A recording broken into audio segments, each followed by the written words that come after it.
Hello and welcome to Dyslexia Explored. I'm Darius Nomderon with Joe Lee as co-host. Hey, Joe. Hi, everybody. I've got great host, a great guest, actually, returning to us again. She could be a host too, returning again from episode 99 and 100, which was transformative for me and transformative for so many people.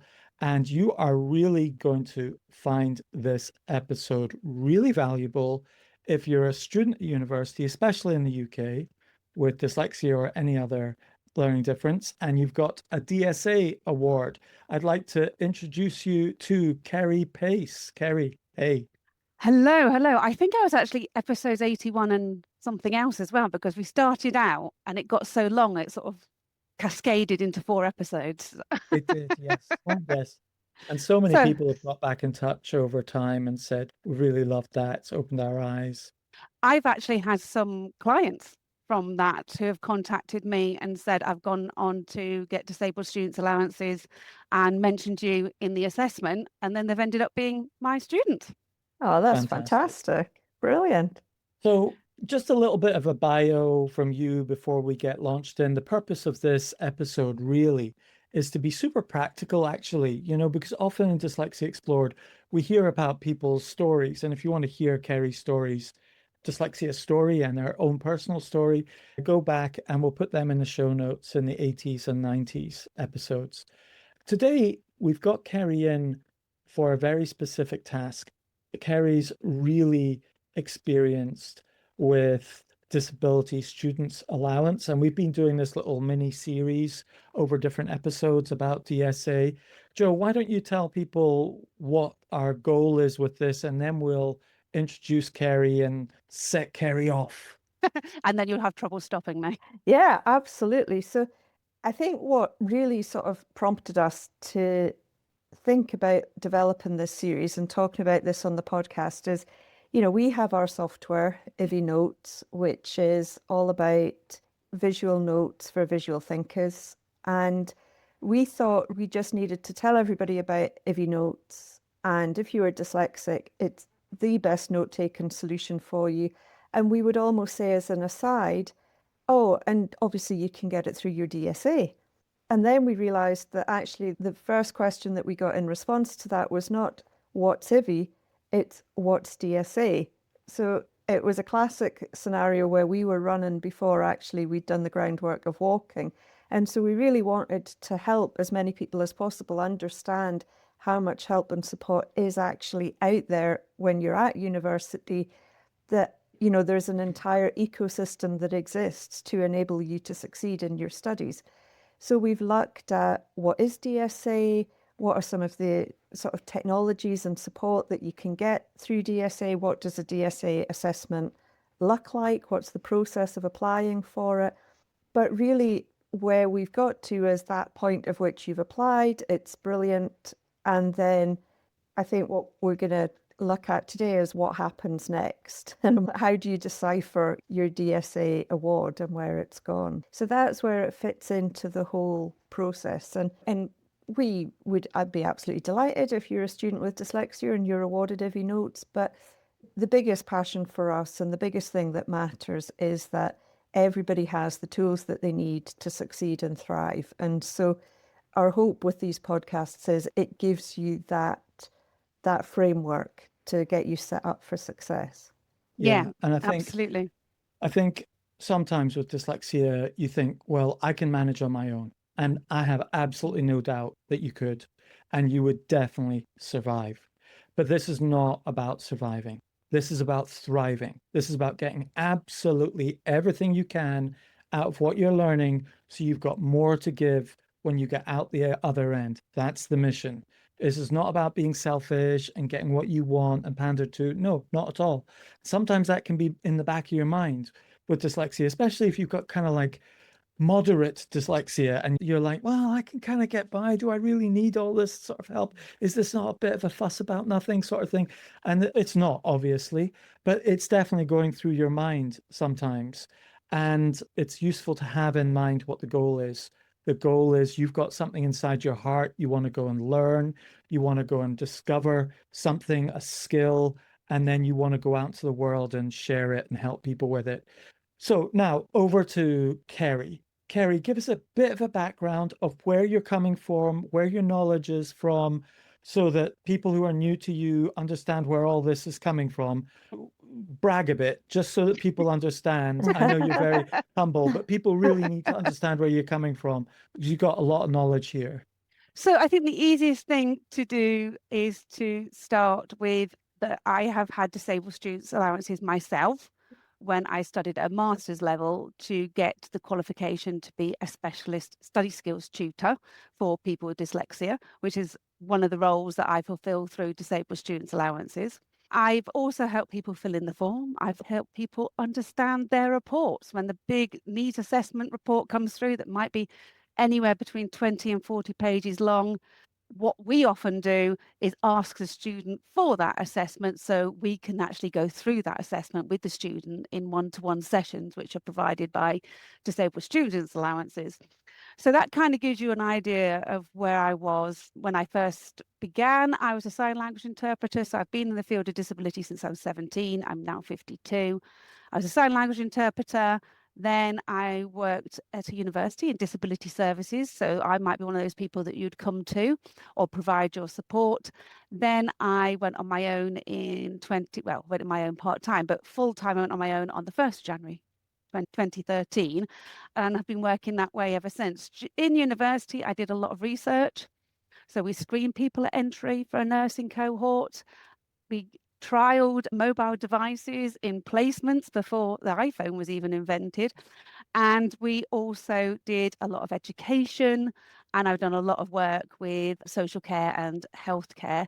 Diverse learners is something that I created out of a need. And it was absolutely led by disabled students allowances. So what I was finding when I was working at the university, I was coming in at 10 and going home at 4. And my year would be October till about May. And I worked term time only because I had young kids. As my kids got older, I realized that actually what was happening is that I was now able to have more time. And that's when I set up Diverse Learners. But the catalyst for it was the very first week that I went into my role, straight after maternity leave.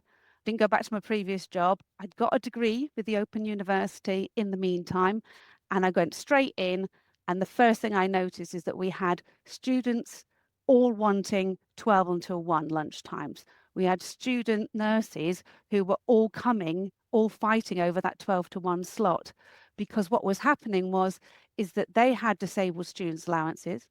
On that award, they had specialist study skills tutors, but they had no space in their timetable to book slots, and then they were on placement.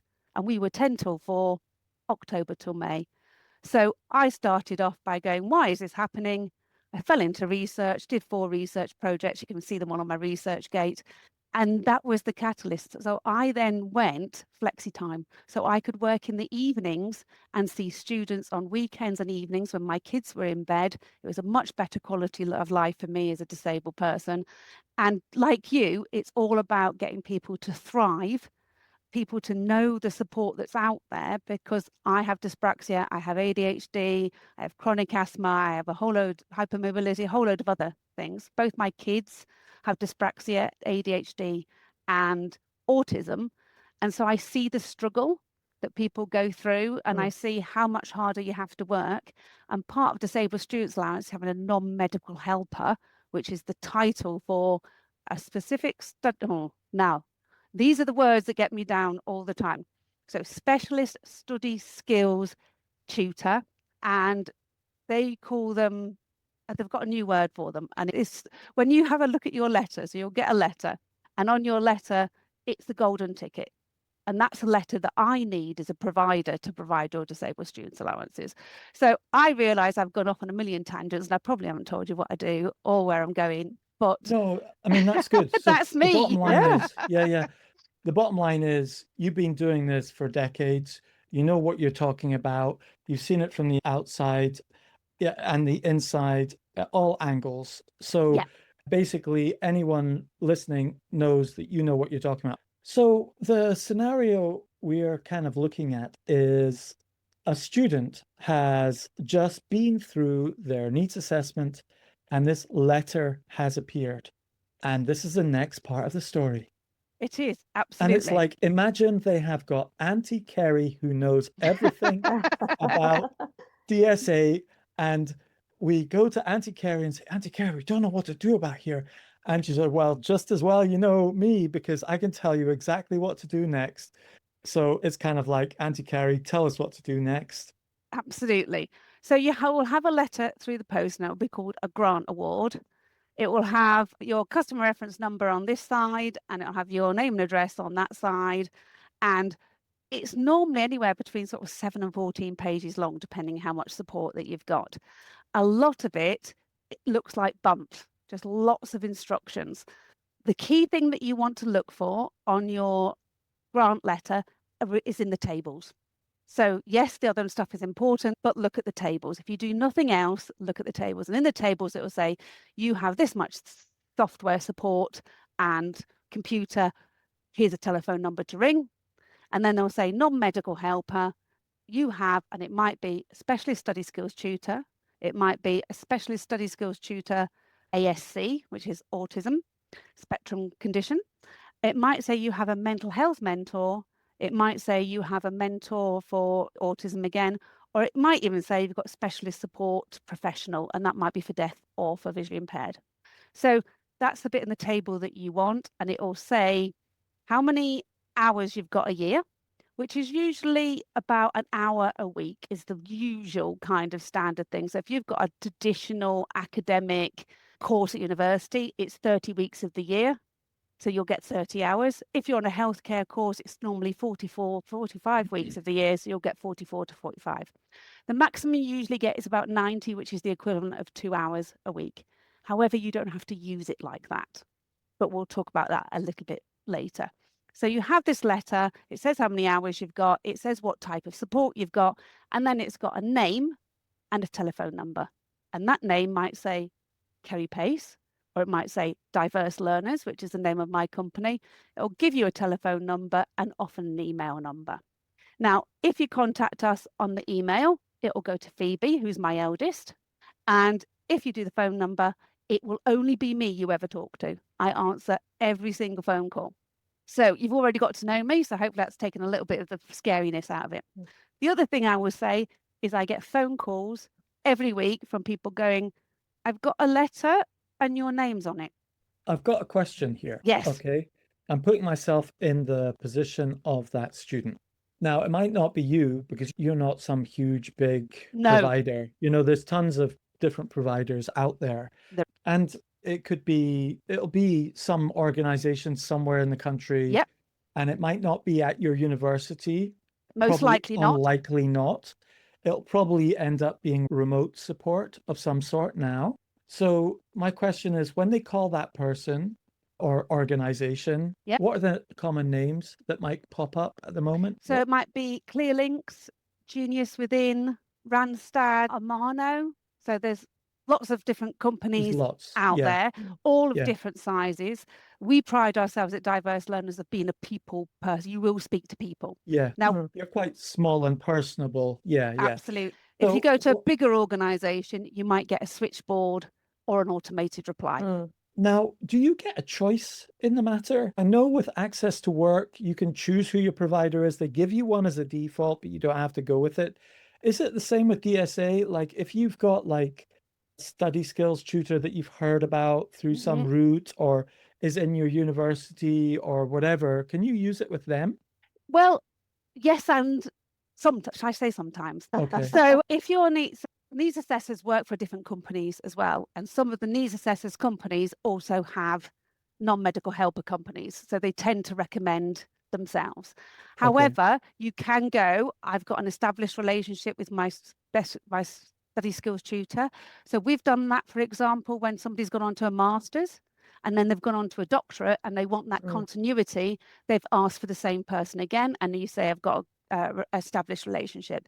And that's usually granted. If you've got somebody you're particularly, so people come privately and then they become students later on, and you can request it. You have to be quite vehement, quite strong, and why you want it. They have to give a couple of quotes. They have to give a couple of Uh-huh. quotes, assessors, to the funding body. And the funding body will always choose the cheapest quote. Yeah. So, for example, you really want me and you've got a sympathetic needs assessor, they will make sure that I am the cheapest quote. Okay, I've got Because you. by So they default, do get a it would then be choice. me. So they do get a choice, but it's What? not just a case of you go out and that's it. You need them to approve that choice, yeah? If the needs assessor is the key person. Okay, got you. All right. And just a all needs small point. assessors know this. So Yeah, don't worry yeah. about it. So you just have to be quite strong. Okay, Yeah. so let's just go through the typical scenario, back to the Yep. typical scenario. They've just gone in, they've not known anything or anyone, they've got needs assessment, they've got the letter. Is it a physical letter or is it an email? It's usually a physical letter, and the letter will be dated about 3 weeks earlier than it actually arrives. So there's quite a significant delay. The reason I mention that is if, for example, you're a final year student or you've got important exams coming up, you can actually ask them to send you it via email so you can get started straight away. Oh, I see. Okay, you can request an email because sometimes with dyslexia or whatever, you're really bad at admin. Having it as an email is really useful because you don't lose that bit of paper Yeah. on the side of your sofa. So the key thing I would say is when you get the letter, take a photo of it on your phone. Yes. And- Because and you will also- need that Yeah. letter again and again and again. It's like a golden ticket. So hold on to it like you're going to Charlie and the Chocolate Factory. And so I guess what I'm curious about as well, for on behalf of perhaps people listening, is the idea of assistive technology feels a little bit more, we're more familiar with that. So you're more familiar with something that might read things out to you or something that might help you with time management or note taking. But this sort of phraseology of sort of non-medical help, study skills support, it's sort of sitting in a separate section. And I know from our daughter's experience of getting DSA, she's in Scotland, so it's slightly different, or it came through the Scottish Awards. That's the only agency. difference, the And- different funding body. Yeah. And so she was given the lump sum for the tech, but then had to sort of arrange the non-medical help and then invoice for it. So I think it might be useful to understand the benefit of the study skills support. What do the sessions look like? Because I'm thinking for a student, when you see that non-medical help, study skills support, perhaps it was talked about in their assessment, but I think it's the least intuitive bit, I guess, to understand what the benefits of that could Yeah, be. so that's really interesting, Joe, because I have a lot of people who say, I just got given stuff and I don't really know what I've got. So it does Oh, apply to wow. the assistive technology Yeah. as well. And that's also what your tutor or your mentor can help you with. We always ask for a copy of the needs assessment so we can say, did you get this? Did you get that software? Have you had the training? Has anybody shown you how to use it? So the assistive technology training, you go to somebody different and you'll get all the training on that. But that tends to be this button does that, this button does the other. Whereas my job is also to say, this is when you might apply it. This is how you could potentially use it, along with the strategies I might teach you. So I want everybody to know that nobody really understands what it is you're given. I have parents phone up and go, my daughter or my son has this. I have people who phoned up 8 months to a year after they've had the letter and gone, oh, I'm in a bit of trouble. I've hit a crisis and now I really need your support and I need it quickly. My recommendation would be to phone them up as soon as you get the letter and start having support. I will tell you what that will look like in a minute, because you can build your strategies and your skills with your specialist study skills tutor way before you need that. What we see really commonly is people struggling with the first year because they're also having to live independently, they're having to learn new skills as well and orientate themselves around a new university. And we also see people who struggle in the third year because all of a sudden you have a dissertation to do, you have assignments to do, you have to write a CV, you're trying to get a job, and there's an awful lot of issues. We have people who don't come and see us until masters. It tends to be at that transition stage where there's lots of new things to learn. And what we would love to do is get you before you get into the crisis. So we're not firefighting, we're actually kind of like building a good foundation. Now, when I first started, it was very much mums who had experience like yourself of a child with dyslexia who had kind of fallen into it. It is now very much a professional body with lots of professional qualifications and a very clear do and don't list. And there's really strong rules. One of the rules is you have to send us that letter, whichever your provider is, you have to send us a copy of that letter before we can even start with the study skills. So that's another key thing. So once I've got your letter, excellent. And I then go, this is what it's all about. So with a study skills tutor, you might want to look at sentence structure, paragraph structure, essay structure. It might be decoding an assignment title. So what on earth is it that this essay is all about? Or it might be that you're getting decent enough marks, you're just getting over the pass mark, but the feedback keeps saying, great essay, but you haven't answered the question. So we do a lot of decoding questions. We do a lot of revision strategies, how to learn things, remember things, recall things. We also do a lot of exam prep. So what is this question asking you? Particularly in multiple choice questions, they can be really challenging. You might know sort of like an idea of what you've got, but because the question is very long or it's got 2 double negatives, which one is not what you need? We have all of those strategies that we can do. We signpost to resources, great resource like Quizlet, which makes you virtual flashcards and quizzes you on them in all different types of ways. We signpost to vocabulary. So a lot of people that we support are in the Open University or got a healthcare course or a social care course where there's a lot of new vocabulary. And there's a great site called How J Say. So it's the word how with the J, as you guys would say up there, but the J letter and say, and you can put it in there and it will come out in English on how to pronounce it, for example. This is the sort of thing that we will also signpost. We will also model it. So we will demonstrate it and how it can be used in sessions. Then we will scaffold it. So as you get a bit more confident and try and do it yourself, but we support you with that. The way a scaffold holds up a house, you know, there's a lot of support. And then eventually we'll take the scaffolding away and you will have that strategy. It might be something like building your confidence. It could be something such as a presentation. So a lot of the students with dyslexia that we see have never done a presentation before. So not only do they have to learn PowerPoint, they also have to do timing, and we all know time management can be a little bit of an issue. They also have to do recall. They also don't want to be reading the slides. They have to interact and make eye contact, and it can be a very anxiety-provoking time for some people. So all of the skills that you might be concerned that nobody's really taught me ever how to do that, the study skills tutors are the people who do that. At the same time as raising awareness of how dyslexia will affect you. And I think it's quite important to kind of explain that it's very much led by your need in that moment, isn't it? It's not like a program that you're going through. It's like, oh, you rock up one day and you go, just give us a bit of an overview of how you start a study skills session and what often happens.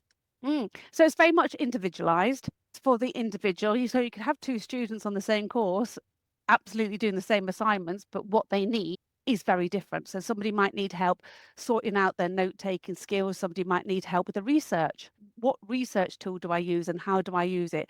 And I've been told to put these and or but in this Boolean search. What the hell is a Boolean search? And why am I putting those? What does that do?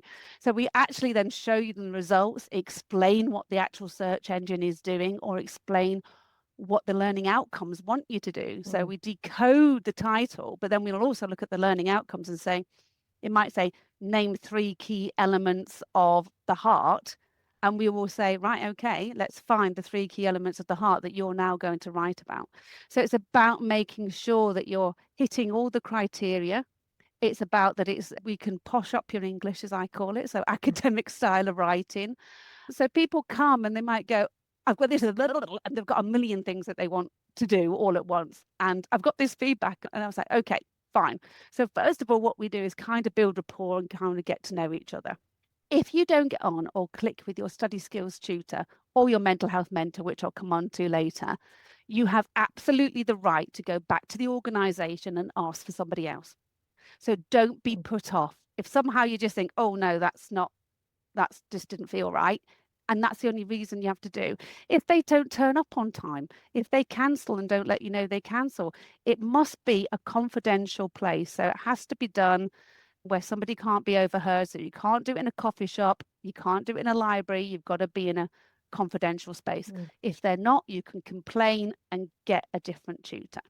So I'm talking about these things because these are the things that happen to people who then find themselves up with diverse learners. They've really tried but not got what they wanted out of it.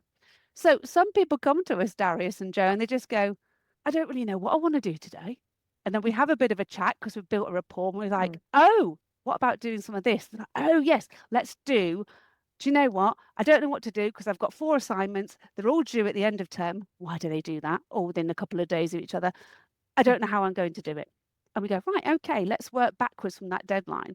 Let's work out that you're not going to get 4 ready all at the same time. You might get 1 assignment done in 3 weeks. And then between week 3 and week 6, you'll get another assignment done. And then we teach proofreading skills, editing skills. So people need different things at different times, depending on the assignment and depending what year they're in and depending what skills they've already got. Having been on the other side of this in a way as both a student and with a daughter who's gone through the process, is I think the importance of this podcast and this talk here is to sort of communicate what the value of going to that session is and using those sessions, because if you don't use them, you lose them. If you don't make that phone call, no one's going to call you up because the other person doesn't know they've been assigned to you yet. Yes. And you have to make that call. And then once you've made that call, then they will follow up. So if you're not very good with admin, co-opt someone like your mum or dad or someone, or someone who can just help you just body double and get that admin done. But once you've done it, there is still resistance inside of you to showing up. It could be, you know, your sleep's not so great and you forgot about it. It's not in your diary and you missed it. And all of these things that happen as part of being in university, you're just kind of finding your feet or learning your own executive function skills and things like that. And then sometimes in your mind, you're kind of like, I'll just leave it for this week and I'll get round to it another time. I don't know if I really need it. I'll just muddle along. A really How would common you one is speak I to don't that? think so a really common one, sorry to talk over you, Darius, ADHD kicking in there. No problem. So the really common one is I don't think I've got time to do it. So when they say I don't think I've got time, I'm like, that is the time when you need it the most. Yeah. Because you're feeling overwhelmed. And that's also something that we can help you with. If you're overwhelmed and you've got lots of admin to do, so that would be where a mental health mentor or a mentor for autism would come in. They can put things in your diary. They can support you to write emails, support you to phone up somebody. So maybe to phone a counsellor or maybe to order your equipment. So mental health mentors are very much about organizing yourself, organizing your folders, your papers, making sure you're communicating. So if you need I an didn't extension, realize that. I thought it was just kind of like they sit with you and talk about mental health.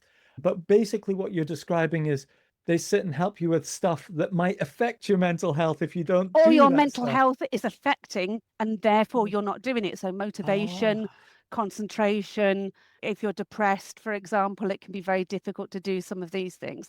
So there is an overlap. There's a definite overlap between what study skills people do and what mentoring doing. What we do at Diverse Learners is if you have both with us, we seek your permission and we do a session record at the end of each session. So it might say what we did today, what was the most useful thing in the session that you might take forward. And I'll give you a few examples of those. It might be, oh my gosh, it wasn't as hard as I thought it was. I can't believe nobody's ever taught me that before. Now I can reference, I know I'm not going to get any of that feedback. I didn't know that was a thing for dyslexia. They tend to be the things that people say. And I think that's most valuable both for us as practitioners, because we can make sure we keep doing it, but also for the person, because they then know they've had time to reflect in the session what was so useful. And then they've got a written reminder of it as well to help them keep coming. Then we have an action plan. I think from a student's point of view, I'm trying to calculate if it's worth it. Okay. Yeah. I'm maybe feeling a bit depressed the beginning of the week, overwhelmed, stressed out. we can get you You've got that in started. your mind. Is it worth it? And what I'm hearing from you there is sometimes you can spend like weeks or hours and hours going round in circles in your mind Yeah. in a loop, thinking, I've got to write that letter, I've got to get that set off, I've got to do X, Y, or Z.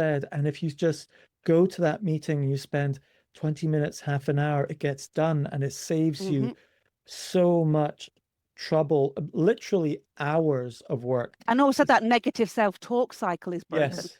Yes. I'm And I lazy, think, I'm rubbish, everybody else is doing it. We can break that cycle and explain why you feel that way. and probably the most quantifiable aspect of it is when it comes to the study skills side, because like you spend an hour with a study skills tutor, it's not just that you've done an hours of work with them, but it might have saved you 5 or 10 hours of doing it on your own even. Could you help kind of show and quantify it for people so that when they Yeah. are in this state in the future, they've got it signed up, they do think to themselves, oh, remember, just make that phone call, turn up, and because it will really pay off. Do the numbers for me. So absolutely. So we talk about being more effective and more efficient. So we talk about doing more in less time with less energy. That's what your study skills tutor can do for you. What the study skills tutor can do as well is teach you a whole load of skills that nobody really explicitly teaches you. So we do error analysis. So we look through the work together and we look at common errors that keep being made or in the feedback. So for example, if it's overlong sentences, we can talk about, right, 60 words is too long for a sentence.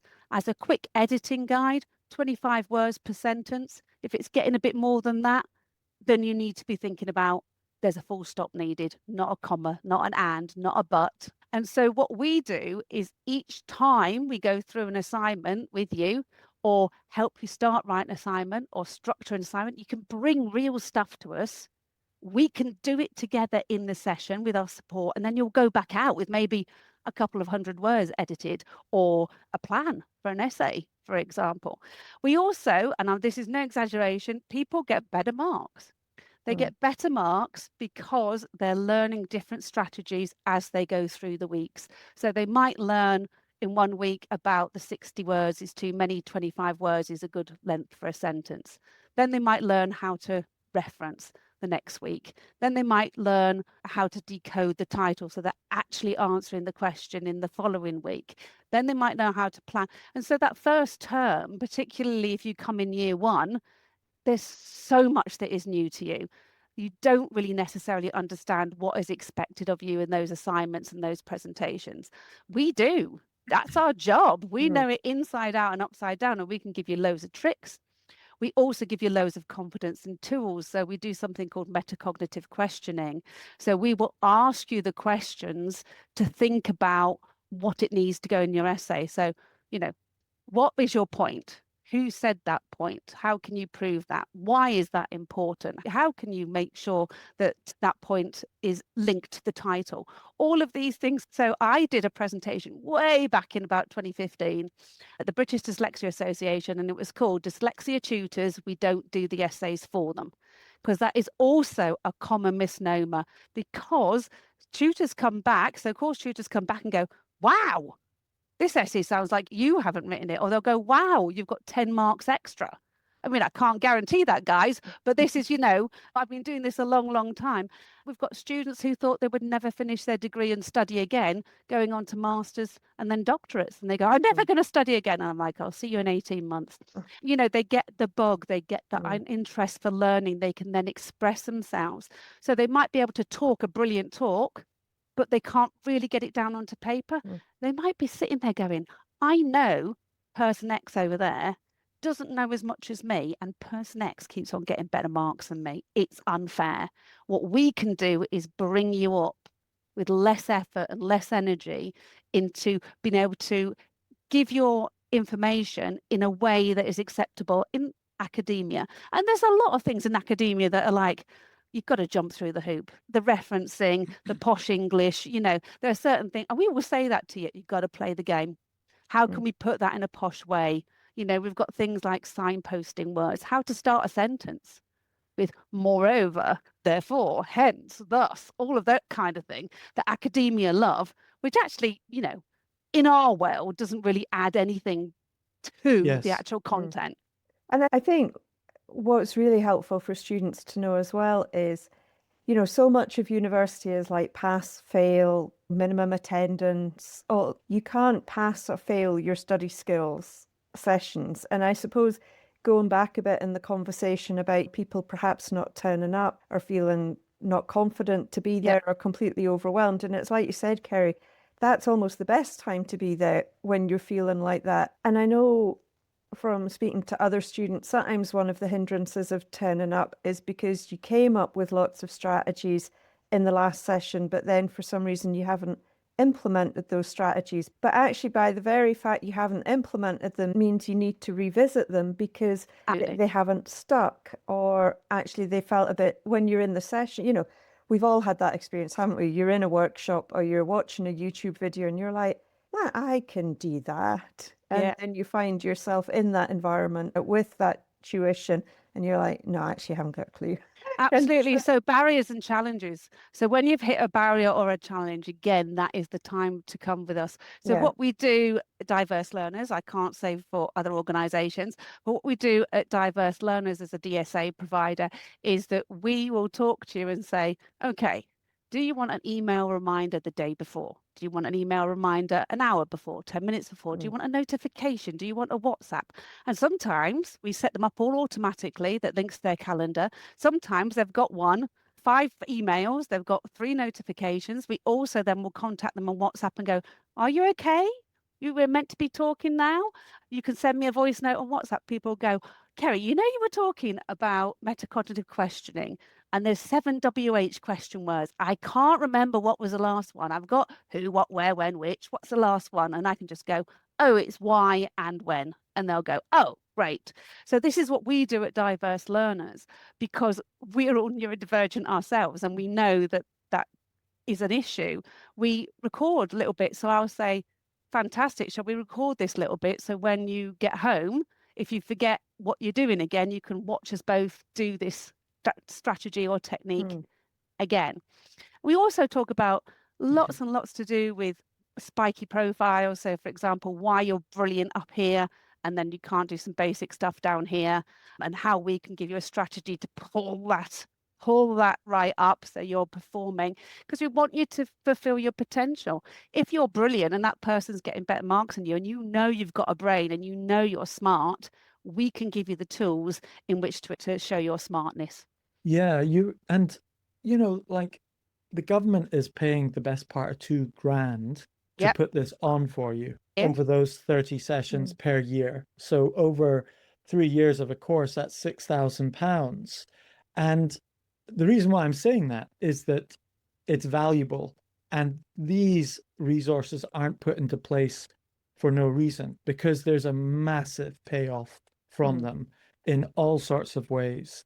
And I think what I'm aware of is often with dyslexia in particular, I've noticed a lot of students have got issues with automaticity and processing. So dyslexia is primarily a different way of processing information, and it affects the way you process reading, the way you process sounds, the way you process writing, and basically the way you deal with all sorts of processes. Just the way of the process of writing an essay, the process of filling in your calendar or running a calendar. These are getting all to class processes. on time. Yes, Getting to class absolutely. on time. Yeah, absolutely.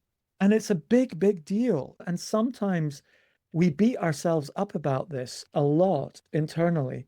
Like, I should be able to do this. I should be doing this. I should be doing that. And what I would say is go to your study skills session, prioritize it, use it as much as you can. And if you don't gel with them, prioritize getting someone you do. And I'm not saying you should go to Diverse Learners or anyone in particular, just go use it. And sometimes, to be honest, it's not always about getting the perfect study skills tutor. Sometimes it's about just the accountability of showing up, talking through what you're doing, having a space to talk through things, and so on. And so I think accepting that you've got difficulties with processes is very important in this journey, because that's what disables you in a very procedural environment like university. Which That's are why very this is ableist institutions for sure. that's why it's called a disability. It's not Yeah. necessarily something that's wrong with you. It's something that's wrong with the system around you, has a disability or is unable to help you. There's a disability around you that is unable to give you and empower you. So what they put in place is these Yeah. study skills tutors to help you navigate that environment like a ramp upstairs, you know? And that's why the software's there, the tools are there, the techniques are, so you basically need three main things: techniques, tools, and often technology. And sometimes that technology embodies the technique, but sometimes you just need the technique. And I'd say another T, which is team. You need a team around you with dyslexia. And sometimes that team might have been you and your mum, or you and some particular really good teacher or dad, you know, some particular person. Now you've moved to university, the scenario has changed. You want to feel more independent. You want to feel more of an individual and supporting yourself. Then sometimes study skills tutors are really helpful with that. And I think as a parent, if you see your child going through that, really encourage them to get anchored with a relationship with a study skills tutor who's paid to do this, to be there. It's not a favor that they're doing this for you, because sometimes you go to a well-being department or whatever, and they're like, yeah, I'll help you out. I'll squeeze you in or whatever. No, this is 1 hour ring fenced every single week for 3 years while you're studying, if you choose to take it up. On that, I mean, when you hear it described like that, you just sort of think, absolutely, you know, why would you not use that? I know that there is lots of confidence, and hopefully we've broken down some of those barriers. But one of the things I think it'd be really helpful to know is, if you present to a disabled student's allowance at needs assessment, you're speaking with the assessor, you've got your dyslexia report, and they're looking at the accommodations that you're going to need. Is the help that we're talking about today, the sort of study skills assessment, is that given as standard, or That's exactly what I was going to say. People are going to need to ask for? Because if you're listening to this podcast, you'd be like, gosh, that'd be a game changer for me or for my child. And then it would be a sadness if someone was then to get their awards letter and go, oh, but I haven't got any of that study skills tutor help that I was really hoping for. So is it something people really have to say, I would really, really value some ongoing support and help throughout my entire studies? Or is it something that's given almost as standard within an assessment? What's the best Let me way give for you an people to overview of that, access? for sure. So study skills will come as standard. Right. It's kind of like you've got dyslexia, you know, if Yeah. you've got ADHD or dyspraxia, often it'll come with that. So if you've got any sort of neurodivergence, the study skills usually will be in there, but for dyslexia, always. The mentoring is more of a challenge.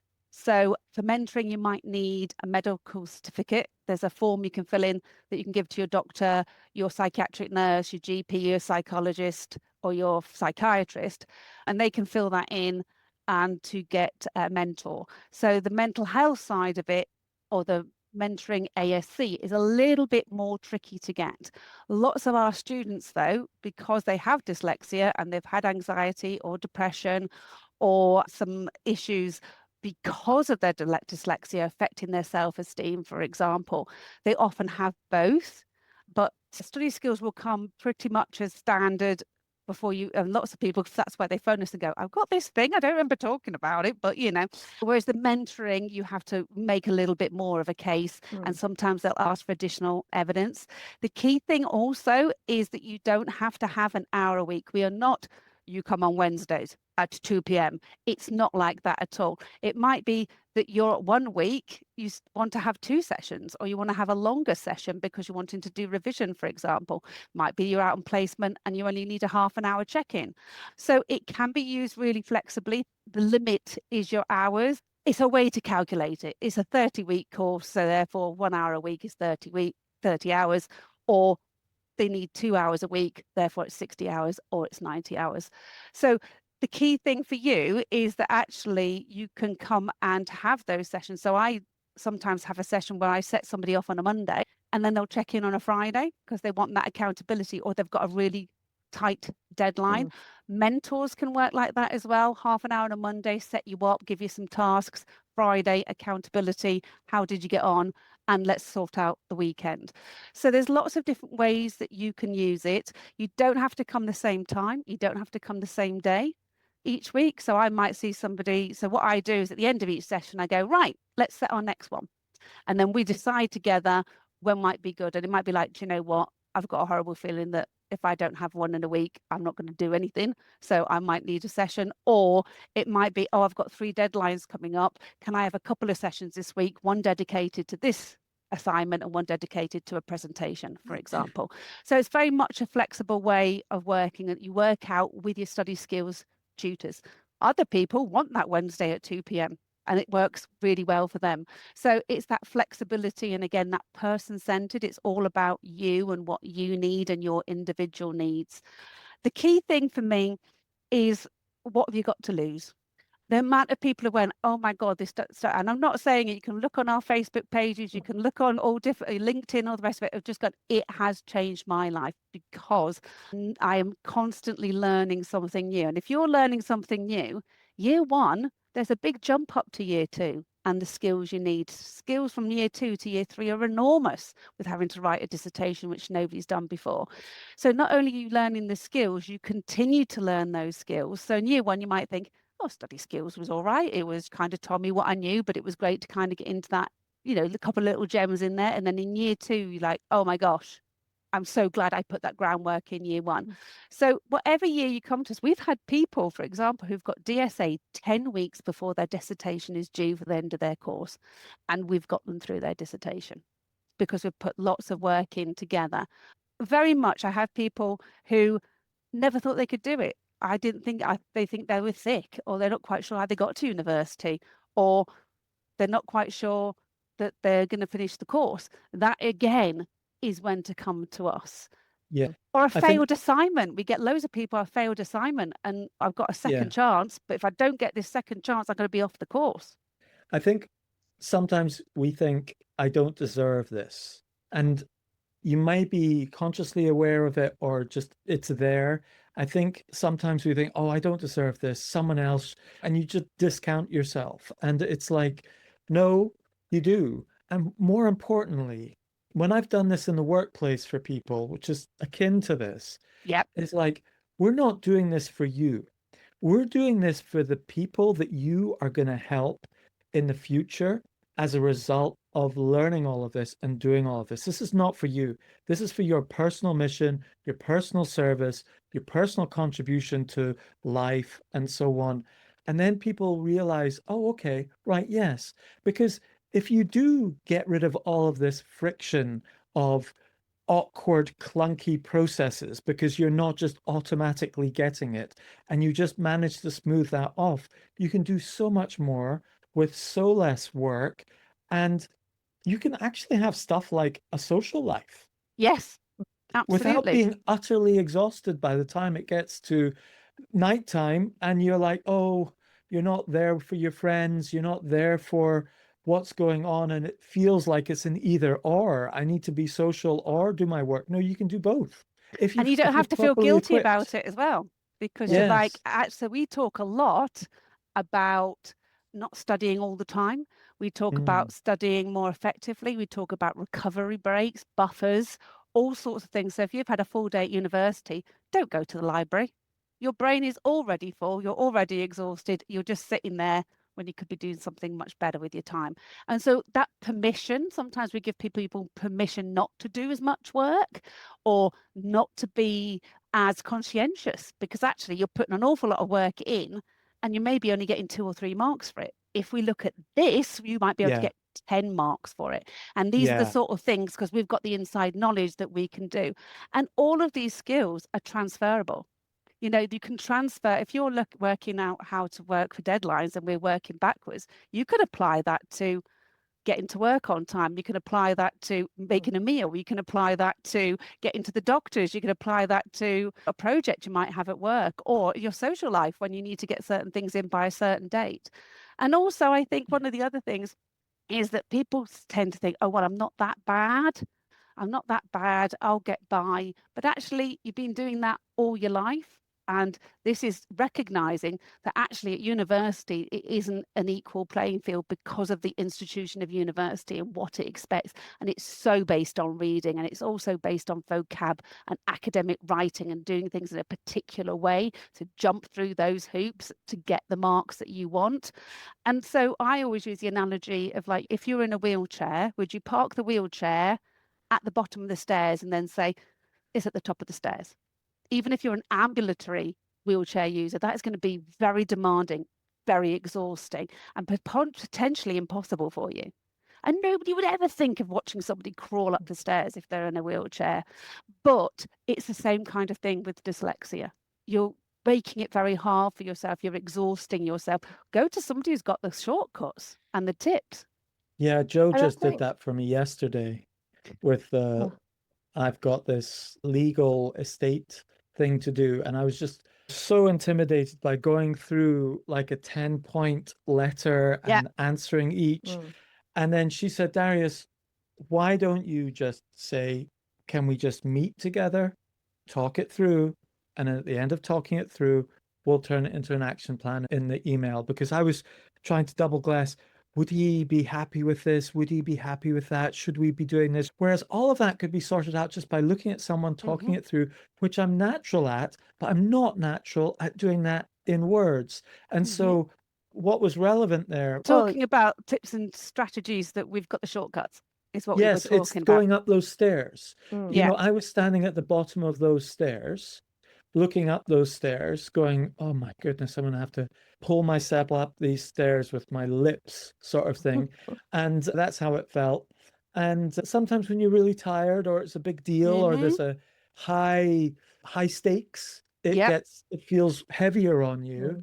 And someone like Joe there for me was like, well, we're looking at the stairs. You're good at talking. Why don't you meet with the person and talk? And you'll go up the stairs by talking, go up the stairs by talking, and up the lift by talking. And then once you're up the top, we can do the writing, which is easier after you've talked it all through. And you're like, okay, I've got it. And so that's kind of like what a study skills tutor would do with you as well, in terms of strategy. What I was going to say is to fill out that anecdote, though, what we actually decided is we should both go and meet the lawyer and talk about it, because talking is your strength and your way to process the information and decide on a tangible next action plan, not via long written emails. But actually, I would come to the meeting as well, because my strength is sitting there going, okay, so we talked about this and these are the 5 action plans and you're going to do this and we're going to do that, and I'll write up an email summary afterwards. And, then we all know exactly where we stand. And that sounding like the scenario with the study skills tutor, you're creating an environment where you play to your strengths, but you've got someone there to back you up. And I suppose the other thing I'm thinking when I'm hearing all of this is, I mean, my first degree at university was pharmacology. Now, I do remember a fair amount of it, but that my brain is a bit like a trap. I take things in and I just remember it. But I'm thinking for a lot of students who are at university, the actual biggest benefit is going to be the skills that they learn in their study skills tutor sessions, not actually the knowledge, the knowledge, because knowledge now is so available. Now, obviously, we need to be smart enough to assess whether ChatGPT is hallucinating, whether we're searching the right thing on Google. So it's by no means that we're passive in our knowledge acquisition, but actually probably what's going to stand you in stronger stead is not going to be the sort of empirical knowledge. It's going to be the tools that you've learned to actually interpret and apply and advance that knowledge. Because wherever you go after university or college, or if you're in an apprenticeship, wherever you're having DSA support, you're going to have deadlines, you're going to have written reports, you're going to have invoices that you need to issue, you're going to have presentations you need to do. Like, we all get overwhelmed. I mean, you just need to spend 2 minutes on Instagram, and there are plenty of memes about adulting and how we'd like to not have to do that anymore. But, adulting every day, day in, day out, is quite relentless. And so the skills that you use and you learn through the study skills support are actually going to be the things that stand you in the best stead, because it's like you say, Kerry, they're just applicable. The transferable skills, that's what we call them in our. And also, it's also about when you're overwhelmed as well, or it's what do I have to do? And a lot of students go, I know I have to do this, but I don't really get it. And so we also look at the why. Why are they asking you to do this? What are they examining? We look at the learning outcomes and say, right, the reason they're asking this is because you're going to need that skill as a nurse with a patient to take somebody's history. So that's why they're looking, do you know this particular policy? And this particular policy links to safeguarding, for example. And then they'll go, oh, is that all? Often we go, oh, is that all it is? Is that it? And we're like, yes, because it's almost written in a different language, academic-ese almost. And it's the why. And if people can understand why they're doing something or why they're being assessed, it takes on a completely different meaning for them, rather than like, I'm going through the rules and I'm just writing this essay and I'm kind of looking at things. Because I said, I could probably write your essay because, again, the knowledge is out there, but I don't have the application because I don't necessarily have the experience you do of why it is important and why we must follow these things. And so when they say things like, oh, God, it's policy, it's so boring, I'm like, no, actually, it's super juicy, because we can look at what is the policy. If you're cross that this policy isn't covering everything, that's the bit you're putting in your essay. That's the bit, that's the limitations. And we talk about benefits and limitations, pros and cons, advantages, disadvantages, and say, you've just done analysis. Then we look about the why it's bad or why it's good. You've just done critical analysis. So we take away all of those fluffy words that don't really mean anything to a lot of people and say, oh, it's asking you to say, what are the good and bad things about a particular procedure, or what are the good and bad things about this particular book in terms of women? And they're like, oh, is that it? And I'm saying, yeah, that's it. And we talk about like rephrasing the learning outcomes, name 3 important aspects of this particular book in regards to feminism. And then I says, well, just use that sentence. The 3 things that are important in this book for feminism are, and they're like, oh, is that it? And I'm like, yes, there's all these tricks out there that you can use. And I says, and then for talking about one, it's firstly. You talk about the second one, you say secondly. You talk about the third one, you start the sentence with thirdly. And they're like, oh. So these are the things that sometimes people feel foolish as well. They go, oh my God, that's so obvious. How come I didn't think of that? But the whole point is you didn't think of it because you're so busy processing everything else, and you've got a dedicated time with a study skills tutor to talk about all of the things that you can share. It's a confidential space. You can share anything with us. The only thing that we would have to pass on is something that maybe if it's a risk of harm to you or yourself. But we can also say, oh, you can get help with did you know the librarian does sessions on that? No. Did you know that actually there's a group session every Tuesday that deals with this particular problem in academia, which is referencing? There are lots of places that we know that student might not know. We have people who come, they failed the first essay. They've only got maybe a few days to do their second essay. If they fail that, they're out. We can then also say, well, we can help you put a case together to say you want to take that essay as a first attempt again, because you didn't have your DSA in place at that point, because you're being penalized. You failed the essay because you didn't have your study skills tutor. So therefore, let's get rid of that. They weren't going to cap you at 40 or 50. You can try again and get as big a mark as you can, because it's your first attempt, because you didn't have your study skills tutor. So that's how strong we are. If you didn't have your study skills tutor, we can make a case for you to resit that assignment.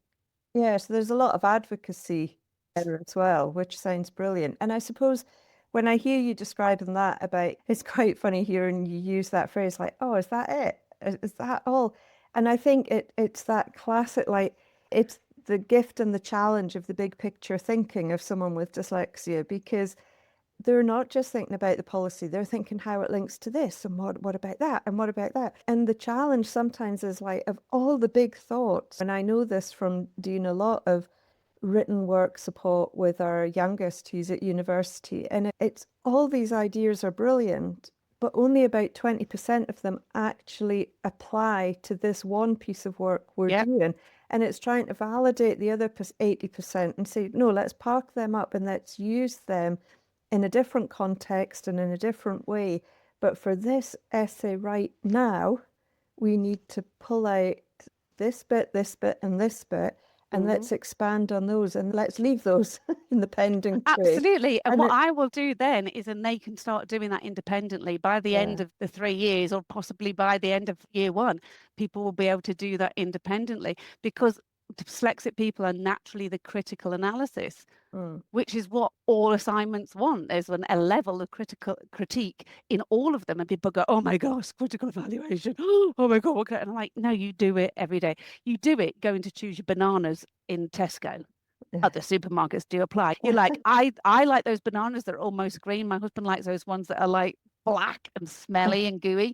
But I evaluate them. I go, are they firm enough for me? Do I need a few for Andrew? I've also got, are they big? Do we want the small ones? Do we want the organic ones? That is critical analysis. And so what we do is apply technical terms to the everyday.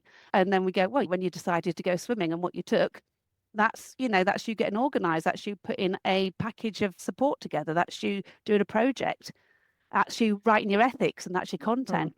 So lots of things we apply to every day to show you that actually you do already have the skill, and that's where the confidence and the self-confidence comes from. You're kind of describing executive function, a mentor here, an executive function coach. And I think it's not all executive function. There's also processing. So there's two main things that are really useful to know about here as words, to understand what processing means in your studies, and to understand what executive function means in your studies. And I think just dropping that in as a buzzword, because once you sort of start to identify executive function as a word, it is like a gold mine of useful information for you for the rest of your life. But basically, that ability to be the executive of your own life, of your own studies, translates over into being the executive of your own life, and maybe even the executive and your own choices, a company or a family or whatever. It's that ability to choose your goal and get to it needs a set of skills. And this is the place to kind of to learn capitalize on that.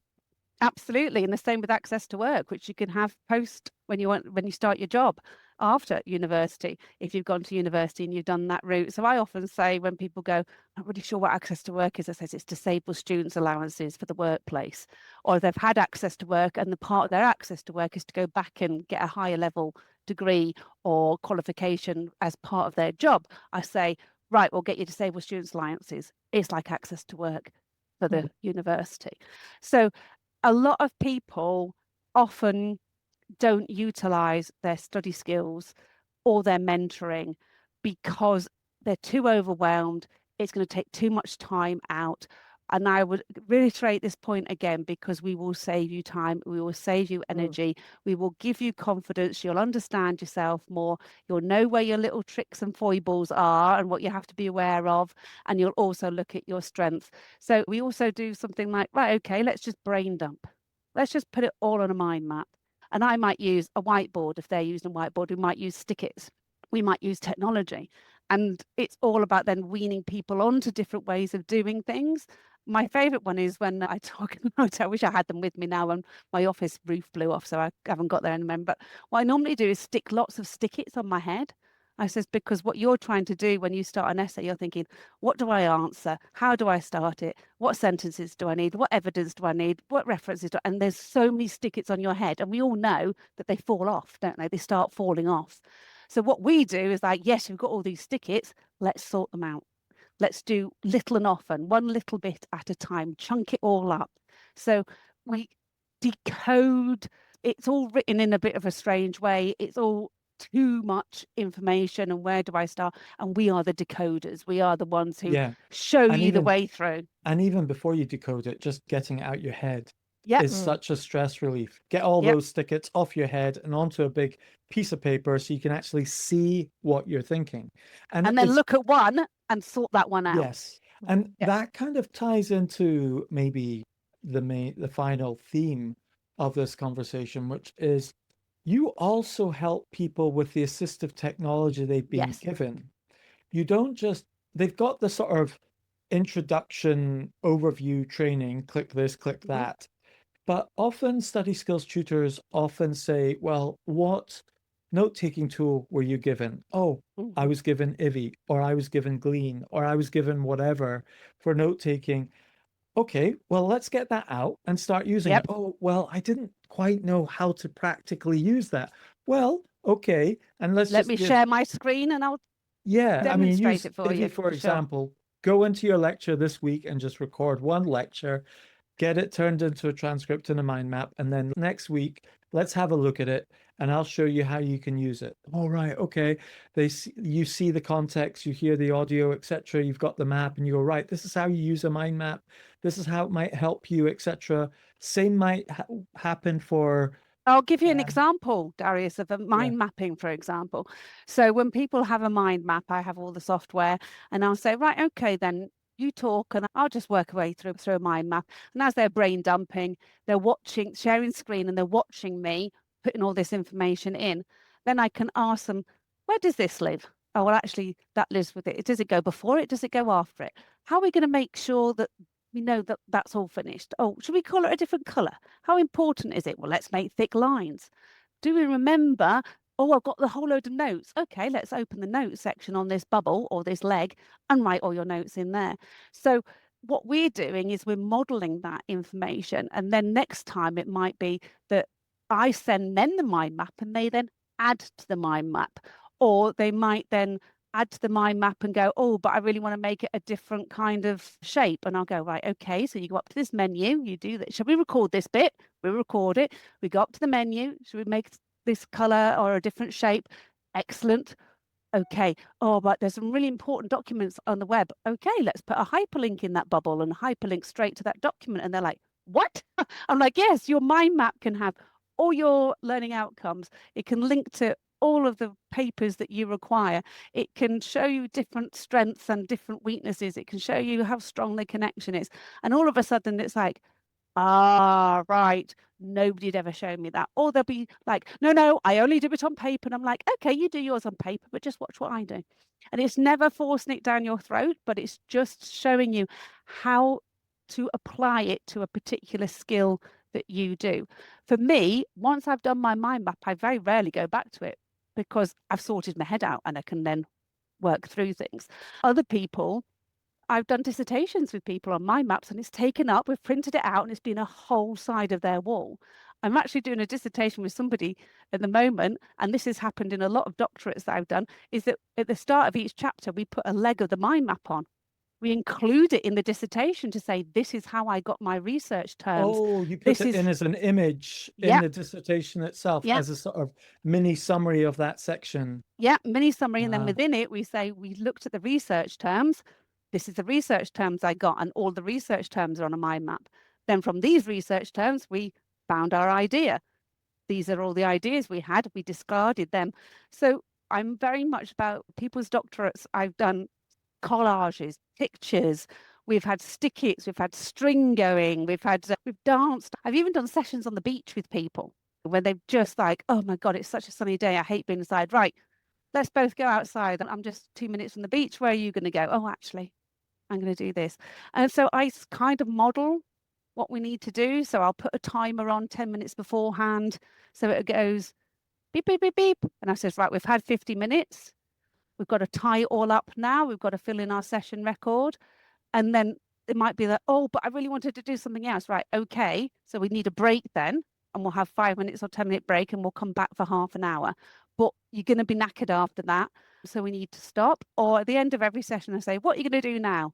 And eventually everybody goes, I'm going to get a drink of water and get something to eat. I'm going to get up from my computer and I'm going to go outside, or I'm going to play a bit on my gaming or whatever. So it's always modeling what is good behavior for a neurodivergent person, and giving people permission to do that, giving people time to recover and to rest, because they think they have to be just at it all of the time, and that makes them a good student, and it doesn't necessarily.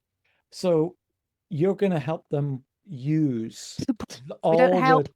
you're going to support them Yeah, in applying the tools that they've been given, their computer, their software, mind mapping, speech to text, text to speech, whatever other tools they've study been given. environment, setting their study environment up. Yes, yes. So that's also useful to know about, that this isn't just sort of something separate.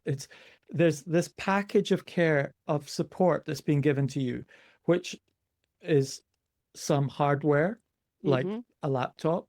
Then there'll be software, which will be installed on Hmm. your device, and then you'll be given training on it, Right. maybe just a quick one-off half hour or an hour on it to get your overview of it. And then the magic starts happening where you bring all of that together and you actually make it practical in your week-to-week life with a study skills tutor. And that's why they're there, to tie everything together. Absolutely. So you have a printing allowance, you have a paper allowance. We will say, are you really struggling with this? Okay, let's get your essay printer out and we'll cut it up into slices and we'll rearrange the structure this way. So it's even like trying to make some flashcards. You've got the printing ink.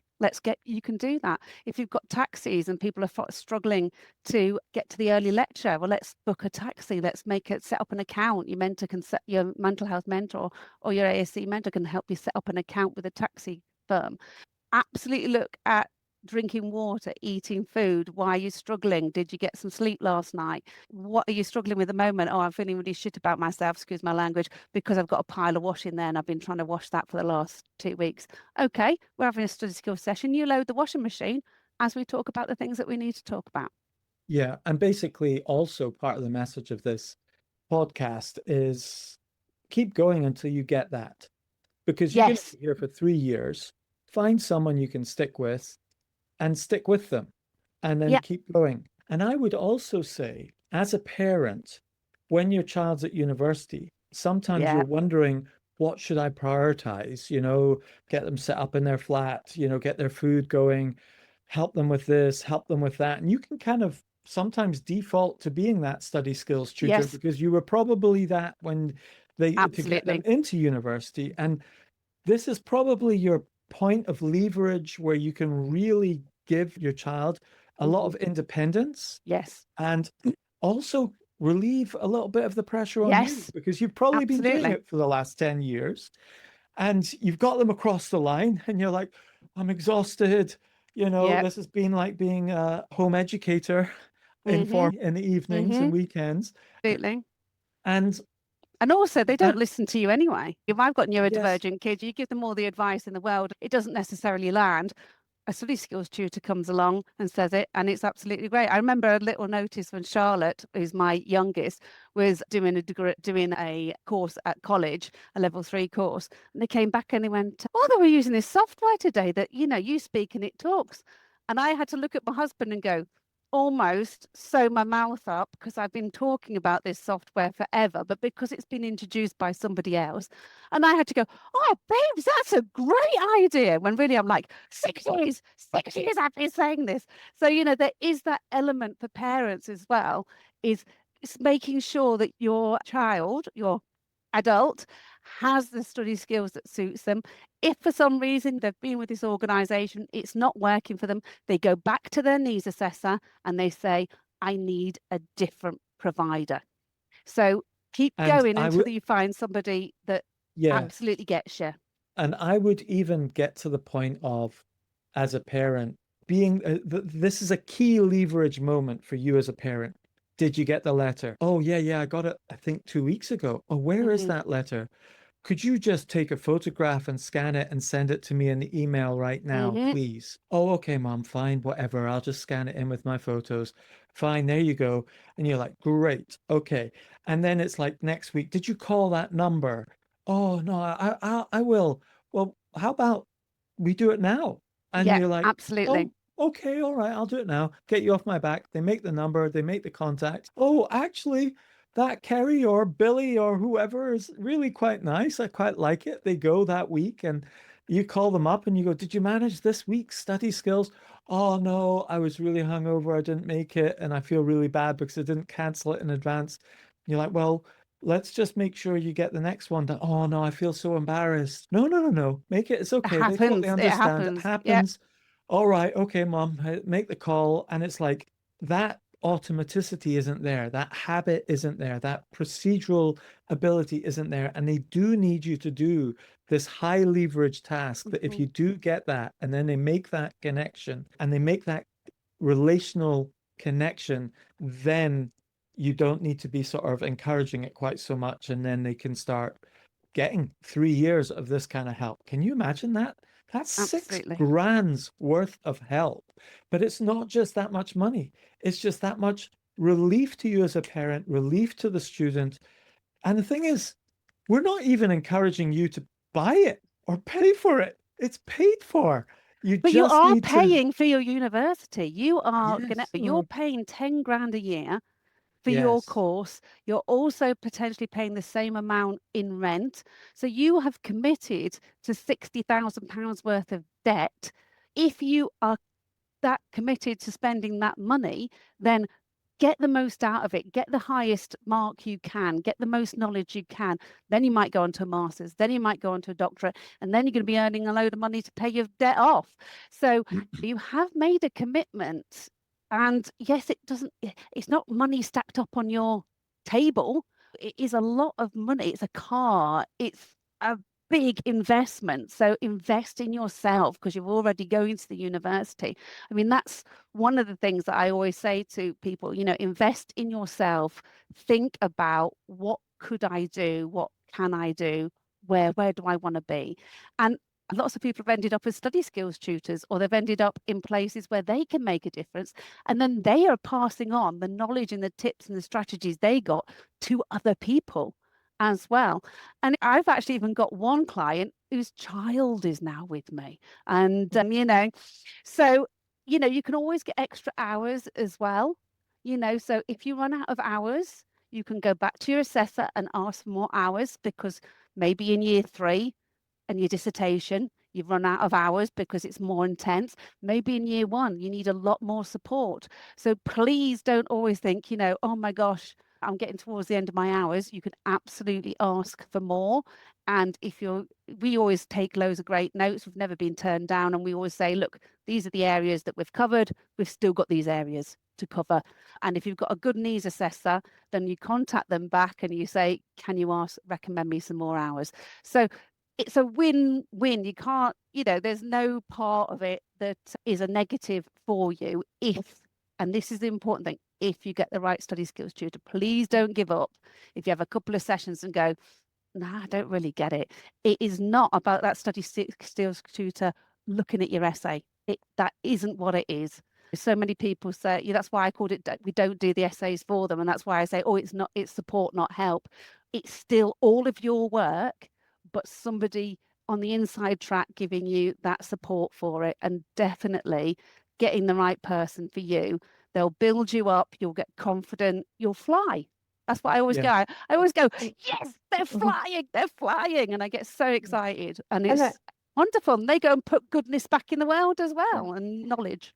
And I think really that's the heart of this whole conversation, isn't it? It's obviously there's a financial commitment to going to university, and if you've invested financially, then it makes sense to make use of this. But more than that is actually there's an infrastructure in place where you could genuinely enjoy your university. Yes, exactly. You could thrive. And so much of this is about everybody has a contribution to bring to the world.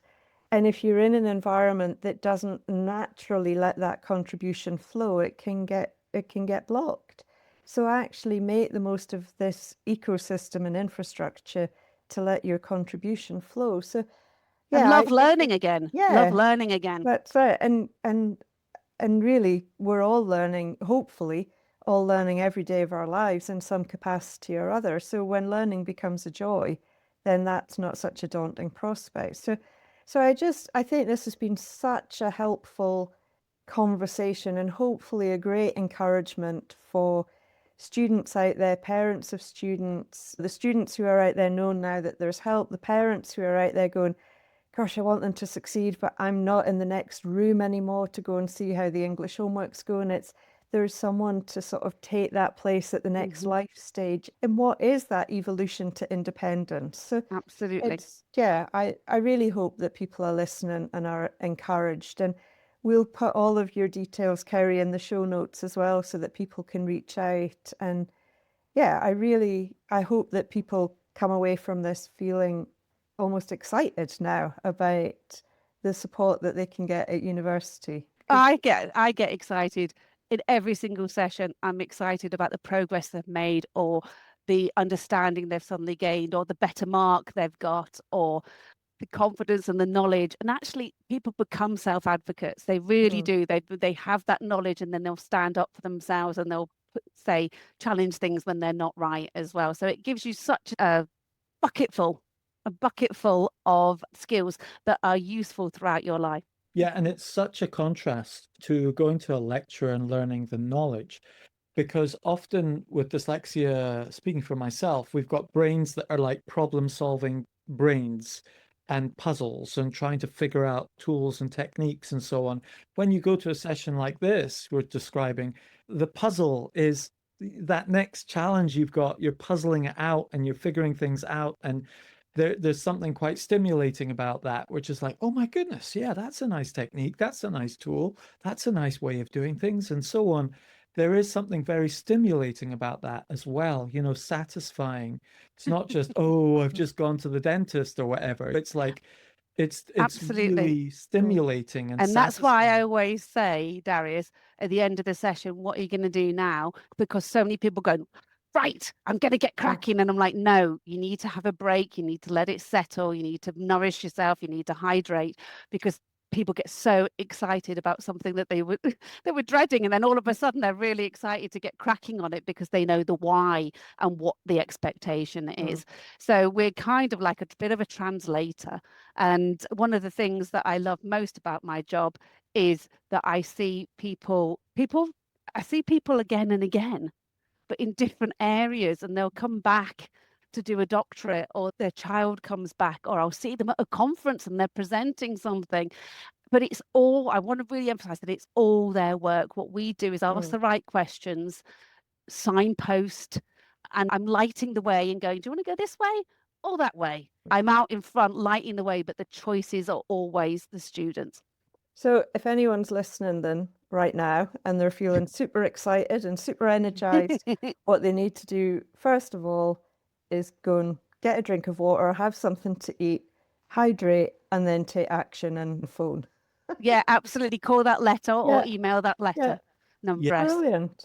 Yes, Excellent. and you can also call us at ivvi. Go to ivvi.app and there's a phone number there, and email us and so on, and we're happy to help you out. And WhatsApp me. I've got no issues with emailing or WhatsApp me. I do it for loads and loads of people. And really, it's like, take the next step in the journey, whether that is get your assessment for DSA, go to your wellbeing department and start the process, get the application in for your need DSA, get that needs assessment done. There's always a next step, and until you get to that letter, and then really this richness of support opens up to you. It's like Christmas Day. All the software, all the equipment, all the people. It's like Christmas Day. Oh, fantastic. Well, thank you, Kerry. That's just been so helpful and insightful. And I just really hope, people are feeling encouraged now and almost excited to take the next step. That's really the goal here. So thank you so much. No worries, ta-ra. Thank you. Bye. Bye.